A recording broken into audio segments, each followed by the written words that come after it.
আসসালামু আলাইকুম। সংবাদে আপনাদের সবাইকে স্বাগত জানাচ্ছি। আমি ফিরোজ তোহা। শুরুতেই আরবে কেবলস সংবাদ শিরোনাম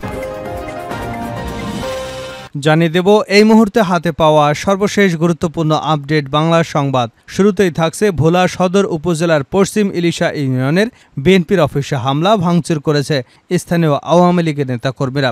বুধবার সন্ধ্যা 7:30টায় পশ্চিম ইলিশা ইউনিয়নের হাওলাদার বাজারে এ ঘটনা ঘটে। ভোলা থানা পুলিশ ঘটনাস্থল পরিদর্শন করেছে। এর মধ্যে মামলার প্রস্তুতি চলছে। এবারে জানাবো রাজনীতিবিদদের সংস্কার হওয়ার আহ্বান ডক্টর মঈনের। রাজনীতিবিদদের উদ্দেশ্যে বিএনপির স্থায়ী কমিটির সদস্য ডক্টর আব্দুল মঈন খান বলেন, সবকিছুর সংস্কারের সাথে সাথে আমরা নিজেরাও সংস্কার হই। বিকেলে জাতীয় প্রেস ক্লাবে দ্য মিলেনিয়াম বিশ্ববিদ্যালয়ে আয়োজিত জনগণের প্রত্যাশা ও অন্তর্বর্তী সরকারের রোডম্যাপ শীর্ষক দ্বিতীয় গোলটেবিল বৈঠকে এসব কথা বলেন তিনি। জানাবো জোড়া পিস্তল নিয়ে হামলা করা রুবেলের কান্না, যা বললেন রিমান্ডে। রাজনীতিতে জড়িয়ে এখন অনুতপ্ত রাজশাহীর শীর্ষ সন্ত্রাসী জহিরুল ইসলাম রুবেল। 5 দিনের রিমান্ডে থাকা জোড়া পিস্তল নিয়ে ছাত্র জনতার উপর হামলাকারী রুবেলকে জিজ্ঞাসাবাদ করা হলেই করছে কান্নাকাটি। জিজ্ঞাসাবাদের সময় তিনি বলছেন, রাজনীতিতে জড়িয়ে বড় ভুল করেছে। সন্ত্রাসী কর্মকাণ্ড থেকে দূরে থেকে বাদাম বেচে খেলেও ভালো করতাম। এখন এমন বিপদে পড়তে হতো না।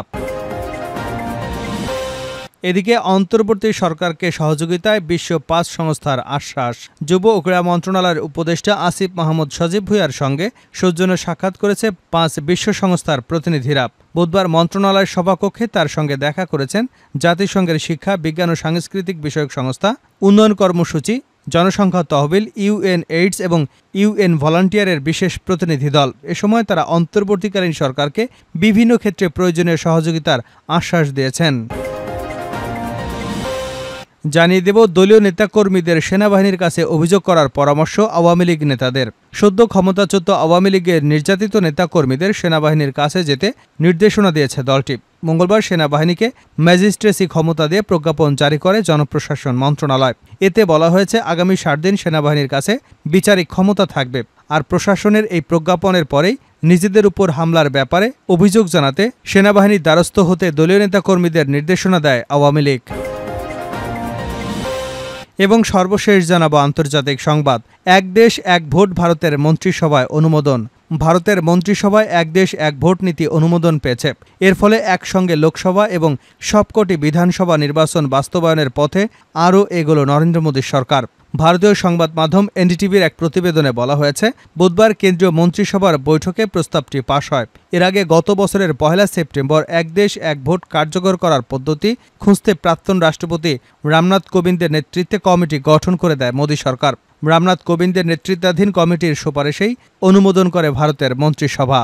এতক্ষণ শিরোনাম শুনছিলেন, এবার বিস্তারিত। প্রিয় দর্শক, আপনি যদি এই চ্যানেলে নতুন হয়ে থাকেন, ভিডিওটি দেখতে দেখতে চ্যানেলটি সাবস্ক্রাইব করে আমাদের সঙ্গেই থাকুন। আর এই ভিডিও সম্পর্কে আপনি আপনার মূল্যবান মতামতটি কমেন্ট বক্সে জানিয়ে দিন। আর হ্যাঁ প্রিয় দর্শক, জানিয়ে দিন ভিডিওটি কোথা থেকে দেখছেন। ভোলায় বিএনপির অফিসে হামলা, ভাঙচুর, আহত 6। ভোলা সদর উপজেলার পশ্চিম ইলিশা ইউনিয়নের বিএনপির অফিসে হামলা ভাঙচুর করেছে স্থানীয় আওয়ামী লীগের নেতাকর্মীরা। বুধবার সন্ধ্যা 7:30টায় পশ্চিম ইলিশা ইউনিয়নের হাওলাদার বাজারে ঘটনা ঘটে। ভোলা থানার পুলিশ ঘটনাস্থল পরিদর্শন করেছেন। ইতিমধ্যে মামলার প্রস্তুতি চলছে। জানা যায়, 1994 সালে স্থানীয় বাজারে সড়ক জনপদ বিভাগের পরিত্যক্ত জায়গায় একটি আধাপাকা ঘর নির্মাণ করে বিএনপির অফিস পরিচালনা শুরু করে। 2009 সালে আওয়ামী লীগ সরকার ক্ষমতা এলে দলটির স্থানীয় নেতাকর্মীরা ঘরটি দখল করে দীর্ঘ 17 বছর তাদের কার্যক্রম পরিচালনা করে। গত 5 আগস্ট দেশের পরিবর্তিত পরিস্থিতিতে বিএনপি পুনরায় তাদের অফিসটি দখলে নিয়ে কার্যক্রম শুরু করে। স্থানীয় সূত্রে জানা যায়, বুধবার সন্ধ্যা 7:30টায় পশ্চিম ইলিশা ইউনিয়ন আওয়ামী লীগের মৎস্যজীবী লীগের সভাপতি মোজাম্মেল হক সিডু মাঝির নেতৃত্বে ইসমাইল, ইউসুফ, ইউনুস, ইব্রাহিম, নিজাম, আলামিন, মনা এবং আক্তার অতর্কিতভাবে বিএনপির অফিসে ঢুকে হামলা চালিয়ে আসবাবপত্র ভাঙচুর করে। এ সময় বিএনপি নেতাকর্মীরা বাধা দিলে তাদের বেধড়ক মারধর করা হয়। এতে 6 জন আহত হন। আহতরা চিকিৎসাধীন রয়েছেন। ঘটনার পরপর ভোলা থানার ওসি তদন্ত সিরাজ, সেকেন্ড অফিসার নাজমুল হোসেন ঘটনাস্থল পরিদর্শন করেছেন। রাজনীতিবিদদের সংস্কার হওয়ার আহ্বান ডক্টর মঈনের।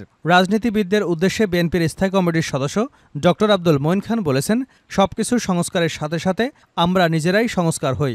বুধবার বিকেলে জাতীয় প্রেস ক্লাবে দ্য মিলেনিয়াম বিশ্ববিদ্যালয়ে আয়োজিত জনগণের প্রত্যাশা অন্তর্বর্তী সরকারের রোডম্যাপ শীর্ষক দ্বিতীয় গোলটেবিল বৈঠকে তিনি একথা বলেন। দ্য মিলেনিয়াম বিশ্ববিদ্যালয়ের বোর্ড অব ট্রাস্টির চেয়ারম্যান অ্যাডভোকেট রোকসানা খন্দকারের উপস্থিতিতে আরও বক্তব্য রাখেন মহানগর উত্তর বিএনপির সদস্য সচিব আমিনুল হক ছাড়াও আরও বেশ কয়েকজন নেতা। ডক্টর মঈন বলেন, গণতন্ত্রের মূল হল ভিন্নমত। এটি না থাকলে গণতন্ত্র থাকে না। এটি কিন্তু ৭২ সালে হরণ করা হয়েছিল। ৫ই অগাস্টের দিন সরকার পালিয়ে যাওয়া কিন্তু দেশের জন্য সুখকর নয়। ভিন্নমত হরণের ফলে কিন্তু তার অবস্থা এমন হয়েছে। ভিন্নমত দমন না করলে রাষ্ট্র পরিচালনায় কোনো সমস্যা হয় না, এটা আমি মনে করি। ভিন্নমত দমন করেছিল পূর্বের পতিত স্বৈরাচার হাসিনা সরকার। তিনি বলেন, বর্তমান যে অবস্থায় আছি এই সময় আইন নিয়ে কথা বললে এটি অবান্তর। ডক্ট্রিন বা নেসেসিটিতে একটি আইনগত নীতি যা সংকটের পরিস্থিতিতে আইন বা নিয়মের প্রয়োগ থেকে বিচ্ছিন্ন হওয়ার অনুমতি দেয়। এর মানে হলো যখন কোনো সিদ্ধান্ত নেওয়া বা কাজ করা জরুরি হয় এবং সাধারণ আইন অনুসরণ করা সম্ভব নয়, তখন সেই পরিস্থিতিতে বিশেষ অনুমতি দিয়ে আইন প্রয়োগ করা হতে পারে। এটি সাধারণত সরকারি বা প্রশাসনিক সিদ্ধান্তে গ্রহণের ক্ষেত্রে ব্যবহৃত হয়, যেখানে জরুরি ব্যবস্থায় আইনগত বাধা অতিক্রম করতে হয়। এ সরকার ব্যর্থ হলে দেশের জন্য সামনে বিপদ অপেক্ষা করছে। তিনি মনে করেন, সংস্কার একটি চলমান প্রক্রিয়া, এটি কোনো সরকারের একার পক্ষে সম্ভব নয়। বিএনপির স্থায়ী কমিটির এই সদস্য বলেন, আমরা এখানে একটি পর্যায়ে এসেছি, সবাইকে নিয়ে ধৈর্য ধরতে হবে। অন্তর্বর্তী সরকারকে যৌক্তিক সময় দিতে হবে, তবে অন্তর্বর্তী সরকারকে মনে রাখতে হবে এই সময় কিন্তু সীমাহীন নয়। এটা সরকারকে বুঝতে হবে কোন একটা যৌক্তিক আর কোনটা অযৌক্তিক, কোন কোন সংস্কার প্রয়োজন, এটা সরকারকে বুঝতে হবে। তিনি আরও বলেন, রাজনীতিবিদদের কথা কেন এদেশের ছাত্র তরুণ সমাজ বিশ্বাস করে না, এটি হৃদয় থেকে খুঁজে বের করতে হবে, আত্মোপলব্ধি করতে হবে। আমরা গলা ফেটে যখন কথা বলি তখন কেন ছাত্র জনতা সেটা বিশ্বাস করে না? তারা মনে করে এটি কথার কথা। আস্থা আনতে রাজনৈতিক নেতাদের পরিবর্তিত হতে হবে। আজকে এক কথা বলবেন, পরে আরেক কথা বলবেন। রাজনীতিবিদদের এমন আচরণে সমালোচনা করে মঈন খান বলেন, রাজনীতিতে শেষ কথা বলতে কিছু নেই। এটি বলে বাংলাদেশের ছাত্র জনতা তরুণদের কাছে আর পার পাওয়া যাবে না। নাগরিক ঐক্যের সভাপতি মাহমুদুর রহমান মান্না বলেন, সংস্কার করলে আগে রাজনীতির দিকে চোখ দেওয়া দরকার, যাতে রাজনীতিবিদদের লুটপাট চাঁদাবাজির সব পরিহার করতে হবে। অনেকে বলেছে নির্বাচন করতে যা সংস্কার করা দরকার সেটি করেন, নির্বাচনের ৬ মাস পর সংস্কার করা হবে। রাজনৈতিক দলগুলো যে নির্বাচনের পর সংস্কার করবে এটা জনগণে বিশ্বাস করে না, এটা আগেও দেখেছে। নির্বাচনের পর রাজনৈতিক দল তাদের কমিটমেন্ট ভুলে যায়। জোড়া পিস্তল নিয়ে হামলা করা রুবেলের কান্না, যা বললেন রিমান্ডে। রাজনীতিতে জড়িয়ে এখন অনুতপ্ত রাজশাহীর শীর্ষ সন্ত্রাসী জহিরুল হক রুবেল ৩৫। ৫ দিনের রিমান্ডে থাকা জোড়া পিস্তল নিয়ে ছাত্র জনতার উপর হামলাকারী রুবেলকে জিজ্ঞাসাবাদ করা হলেই কান্নাকাটি করছে। জিজ্ঞাসাবাদের সময় তিনি বলেছেন, রাজনীতিতে জড়িয়ে বড় ভুল করেছে। সন্ত্রাসী কর্মকাণ্ড থেকে দূরে থেকে বাদাম বেচে খেলেও ভালো করতাম, এখন এমন বিপদে পড়তে হতো না।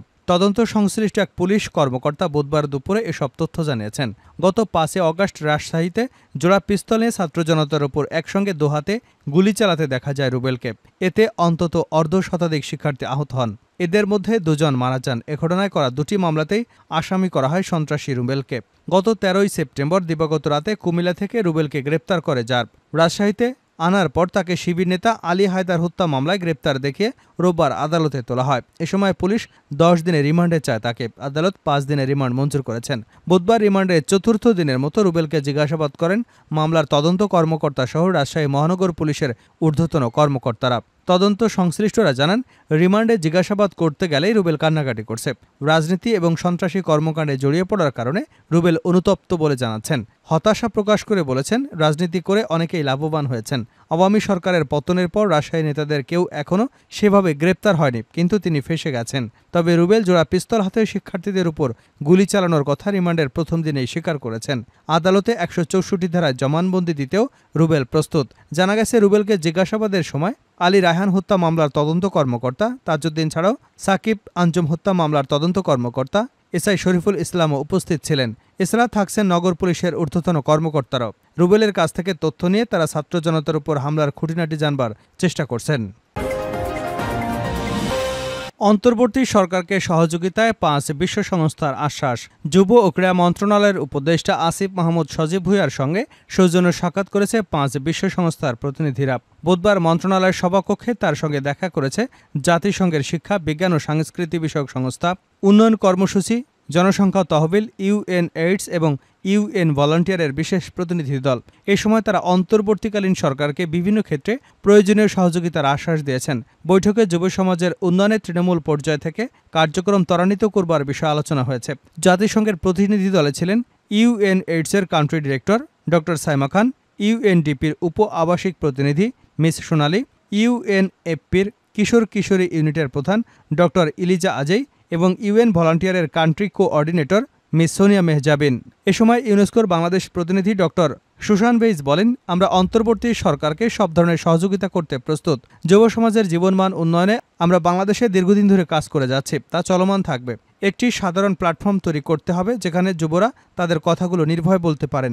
উপদেষ্টা আসিফ বলেন, বৈষম্য বিরোধী ছাত্র আন্দোলনের মাধ্যমে দেশের ছাত্র জনতা ফ্যাসিবাদী সরকারের বিরুদ্ধে তাদের কণ্ঠস্বর প্রকাশ করেছে।